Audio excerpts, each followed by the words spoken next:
I've heard of that. Okay. Many times. I'd like But to he hear makes something sense else. as far as I'm concerned. All right, but we got three more big topics we got to talk about. There. That's Okay. what I was hoping. Why, how many programs are you going to do here? All right. All right. We went over time on All right. the show. I got a big topic we got to get to right now because it's already 20 minutes after 11. By the way, we're smelling something really terrific. I don't know what it is, but lunch is being made here at the Go Where I've Been Coffee House and Polish Deli, and whatever it is, it smells terrific, and everybody ought to get over here and have some. Kielbasa and sauerkraut. I don't think so. It's kielbasa noodle, and we also have it's new soup, it's tomato, black bean, and corn chowder. Wow, Can't eat it. wow. Can't eat it. Nevertheless. It's got beef in it. Can't eat it.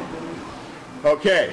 All right. Now, Igor, I think she just threw you off the air. Lost in the flood New subject. was the news of one of our supervisors, your supervisor, Carl Bea, being arrested on felony charges of burglary, reckless, criminal mischief, and endangering the welfare Charged, of the child. but not found guilty. Yeah, not found guilty yet. Big deal. Shouldn't be a subject on our show. It shouldn't be a subject on our show. It should be a subject on our show. Now, wait a minute. Why do you say that? We got two supervisors that are involved. We didn't go to court yet. Yeah, so what? One of the newspaper. Okay, so one of them's lying. I don't know. The fact of the matter is, we've had the 5th Ward supervisor who's running unopposed, breaking down the door of the 4th Ward supervisor who's running unopposed, and I think that's a subject because these two people hold elective office in this town. Okay, it is a proper subject. Now, the Democrats trying to make a big deal out of this yesterday, and Jeff Stark says, well, somebody ought to come forward and be a write-in candidate. It's terrible that Joe Emanuel hasn't said anything about this. Well, okay, Joe Emanuel's got one Republican supervisor on one side, one Republican supervisor on the other. He should keep his mouth shut. But we don't have to keep our mouth shut because we are the show with no name. And as he said, the And show I with say no right now, it's it's absolutely critical, it seems to me, that the people have a choice in the 5th Ward, and I say right now that the people of the 5th Ward should write in the name of Michael Chiara for supervisor of the 5th Ward. And don't tell me no. Did I say anything? They want to write in my name, go right ahead. But spell it right. And right here, right now, I say this is the beginning of the Michael Chiara campaign for supervisor of the 5th Ward, C-H-I-A-R-A. Correct. And I'm the only one left. Michael. So you can't make a mistake. Right. Michael Chiara. It's going to have to be on write-in. We'll tell you how to do it later on as we get closer to it. As far as I can tell, there's no way to get Now, it. is Jeff Stark serious? He will back me? You got his sign on your lawn. You're backing him. He Before should this back even you. happened. Before it I even got my happened. sign in his lawn because I think the people running against Jeff Stark shouldn't even be running. Right. And I think what's going on in this community has got to stop. It's about time we had representation And of who's the people. going to stop it? You are.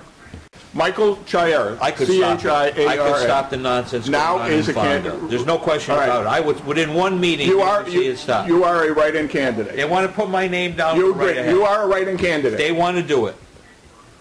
If the people want to do it, write my name in. All right. He's running. You heard it here. I can write my name in. What does that pay now? 10 You grand? want to write? I'm not looking at it for the dollar point. County's got to be straightened out. Can you do it? Can you do it? Come on. Come on. Tell us what you would do if you were supervisor of the 5th Ward. We would have, and when I say accountability, we would have accountability. First thing I would do is go in there and rip everything apart. Remember, I was the last chairman of the County Charter Commission. We went through every department like you could not even understand. You know I used to go to every meeting. You know I'm interested in it. You know my attitude towards the taxes. Who's been there first to say we want tax caps before anybody had them? Right.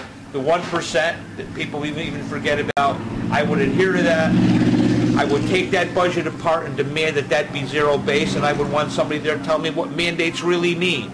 I would also say that we have to be more responsive to the public. We don't teach them anything. They have no clue what's going on there. And another thing I would do is I'd really go through, because I'm in total confusion on this health insurance. And I think it's about time for the amount of dollars, et cetera, that we really picked everything apart and the people know what is happening here.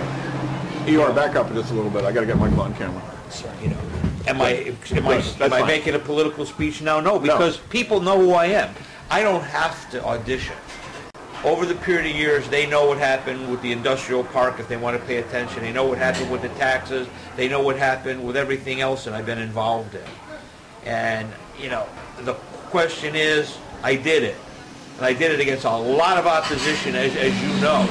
You probably do know. So it becomes a point, do I need a big 500-page resume? No, I don't. Because in there, with the senior citizens, and every other thing that I had to do in my job, and over and above for the amount of positions that I was in, with the property, with the charter, with the chairman of the master plan, and I was on the governmental committees in the county, etc., with the college, and I was on the Chamber of Commerce in Pick, and know the situation, and you know I'm outspoken. Anybody who's ever heard me knows I'm outspoken. I'm not for sale. That's the biggest point. My soul is not for sale. I do not sell it. It will never be sold. I'm obligated to what I consider to be truth. Totally believe in that. I didn't come on here to make a political speech. I did not know you were going to do that, and that's a fact. I wanted to hear Ihor. So you say, that you're not going to stop anybody from writing it in. I hope they do write it in. They want. I suppose I can afford 10 or 12 pencils. But I think they supply you with that now, don't they? They do. Actually, it's probably easier to do it right in now. Some machines, the last election, some machines did not have a pencil on them. Well, that I think there needs to be, that has to be it'll looked happen. into. Now, as you know, after you've done this, Pencil with your name on it, right? So you can spell it. the phones are going to be ringing now. The phones are going to be ringing now, and it's going to be, who do you think you are? Blah, blah, blah. You know what? I just think I'm a citizen that cares. And you have a right. You have a right to do this. There's no. Well, and frankly, there's no other way to do it And I at think this that point. if Jeff Stark opened his mouth, and the Democrats opened his mouth, and he has a lot of people on the south side and around the 5th Ward, then I expect that Jeff Stark is going to move. There you go. He said in the paper. I don't care what Shady Cat has to say, Bethany Schumann. Does she live in your ward? No, not that I'm aware of. All right. I think she lives in your ward, I believe so. Last I knew. unless she moved. She moved from Guy Park Avenue. Oh, well, I don't know. So, I guess you just ambushed me this morning. Well, what the heck? I don't hear no guns blazing, but I guess... Ihor, what do you think? Should he run? No question about it. I think there's only one man, really, in the city of Amsterdam that really deserves a shot at the top seat, not only just You're right. getting in the door, is Michael Chiara. Why? I should have ran. His heart, his soul, his everything, his being has always been about the taxpayer and the citizens of the city of Amsterdam. That could be proven. Not about himself. It's always about everybody else. It's in my book. That's right, it's in his book. As a matter of fact, it's the dedication of my book. Right. And I know that the citizens of Amsterdam and the electorate of And- Amsterdam right. are even more important than his doggone dog, because he leaves the dog at home. He don't take him with him, but he goes to all these meetings and takes care of everything He else. brings a steak sandwich, though. Well, that's And we forgot. Who's moving against the insanity of the school? Michael Chiara. Who fought him in 2000 alone, basically, and started all of it? Michael Chiara. That's right, I did.